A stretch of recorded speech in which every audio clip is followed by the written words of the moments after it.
Imaginez ça, un tueur envoie une lettre avec cette menace folle. Jouez du jazz et je vous épargne. Et oui, c'est vrai. En 1918, à la Nouvelle-Orléans, on l'appelait l'homme à la hache. Une légende terrifiante. Alors, voici ce qui s'est passé. Cette terreur a duré 18 longs mois, de 1918 à 1919.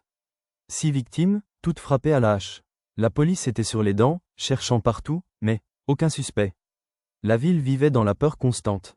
Et puis, le coup de théâtre, une lettre arrive. Mais le plus fou, c'est la réaction à cette lettre. Jouez du jazz ou mourrez, disait la menace. Et devinez quoi? Cette nuit-là, toute la Nouvelle-Orléans s'est mise à jouer du jazz. Les rues débordaient de musique, du jazz à chaque coin. Les gens espéraient se protéger.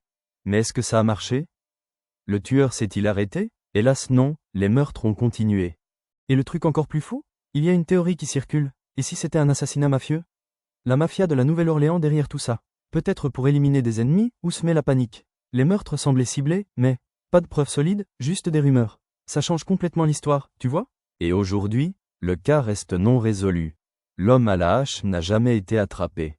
Une énigme vieille de plus de 100 ans. Qui était-il? Mystère total. Mais attends, il y a un cas encore plus fou. Prochaine vidéo, ne le rate pas. Abonne-toi, et reste là, le prochain est carrément pire.